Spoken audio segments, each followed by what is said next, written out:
स्थानिक पातळीवरच्या अर्थव्यवस्थेतील सुधारणा ही देशाच्या अर्थव्यवस्थेला बळकटी देणारी ठरत असते, यात शंका नाही।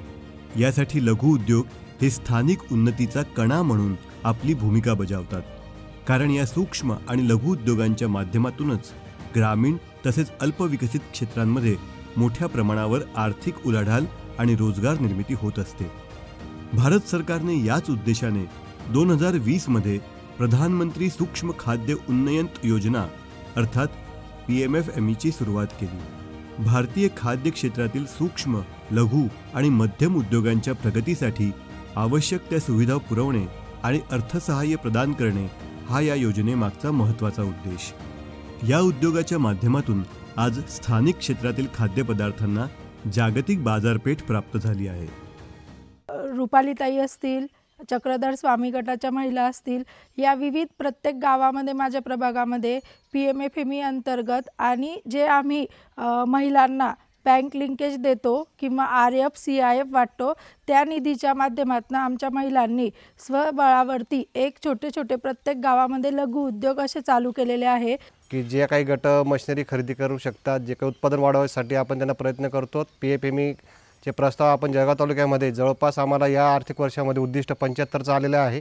त्याच्यापैकी 10 ते 15 आपण ऑनलाईन केलेले आहे। त्याच्यापैकी 3 ते 4 प्रक्रिया उद्योगमध्ये काम पापडाचं असेल, त्याच्यानंतर मसाल्याचं असेल, असे सुरू करण्यात आले। वेफरचं पण काही सुरू करण्यात आलेले आहे, त्यांचा लाभ आपण महिलांना देतो। जळगाव जिल्ह्यामध्ये महिला बचत गट व स्थानिक महिलांच्या संघटनांमधून महिलांना सशक्त बनवण्याच्या दृष्टीने PMFME योजना आर्थिक स्थिरता आणत आहे। गृह उद्योगांच्या माध्यमातून आज महिलांनी आपापले छोट्या छोट्या स्वरूपातील उद्योगधंदे विकसित केले आहेत। परिणामी महिला सबलीकरण आणि आत्मनिर्भरता हा उद्देश आपोआपच साध्य होत आहे। जळगाव जिल्ह्यात तालुकास्तरीय पंचायत समिती अंतर्गत महिला बचत गटांनी अनेक अन्न प्रक्रियेवर आधारित लघु उद्योगांना सुरुवात केली आहे। यामध्ये प्रामुख्याने विविध व्हरायटीचे वेफर्स, पापड, लोणचे, मसाले, भाज्या तसेच फळांच्या आणि फळभाज्यांच्या पावडर निर्मितीसारखे अनेक उद्योग निर्माण झाले आहेत। विशेष म्हणजे शेतीवर आधारित उद्योगांचा सर्वाधिक समावेश असल्याने लघु उद्योगासोबतच कृषी उत्पादनातही वाढ होऊन परस्पर पूरकता निर्माण झाली आहे। 2014ला आमच्या ग्रुपची स्थापना झाली। सुरुवातीला आम्ही लिंबू लोणचं, चकली, पापड वगैरे ह्या व्यवसाय करत होतो।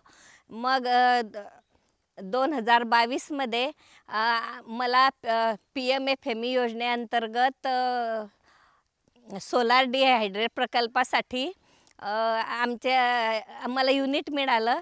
4,90,000 रुपयाचं कर्ज मला मिळालं, त्यातून 1,81,000 सबसिडी मिळाली आणि 19 नोव्हेंबर 2022 जागतिक महिला उद्योजकता दिनाच्या दिवशी आमची गायत्री फूड्स हे युनिटची सुरुवात झाली।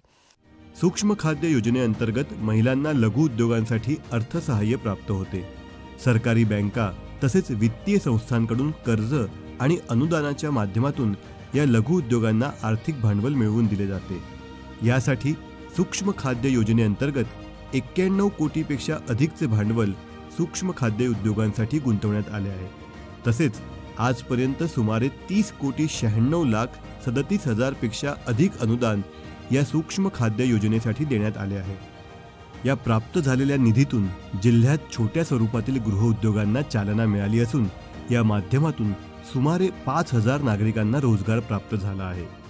9 वर्षापासून पापड उद्योग सुरू केलेला आहे मी।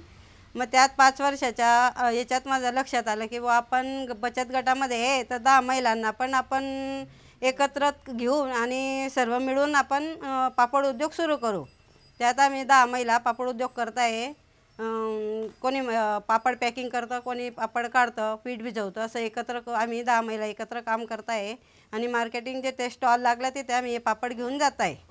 प्रधानमंत्री सूक्ष्म खाद्य योजनेअंतर्गत जिल्हा ग्रामीण विकास यंत्रणेमार्फत महिलांना उद्योगधंद्यांसाठी प्रशिक्षणाची सुविधा निर्माण करण्यात येते। यासाठी ठराविक केंद्रांमधून महिलांना यशस्वी उद्योगधंद्याचे प्रशिक्षण दिले जाते। यातून मोठ्या प्रमाणावर लघु उद्योगांना तसेच गृह उद्योगांना चालना मिळाली आहे। ग्रामीण पातळीवर निर्माण झालेले हे लघु उद्योग आज राज्यभरात आपल्या उत्पादनांना पोहोचवत आहेत। माझ्या स्वतःच्या समूहापासून मसाले उद्योग हा चालू केलेला आहे आणि त्या मसाला उद्योगामध्ये मी चहा मसाला असेल, बिर्याणी मसाला असेल, तवा फ्राय मसाला असेल, चिकन बिर्याणी मसाला असेल, शेवभाजी मसाला किंवा हळद, चटणी, धना पावडर असे विविध प्रकारचे मसाले मी तयार करते आणि त्याची मार्केटिंग मी सरस मार्फत करत असते. सूक्ष्म खाद्य योजनेअंतर्गत आजच्या घडीला 927 नोंदणीकृत उद्योगांची निर्मिती झाली आहे.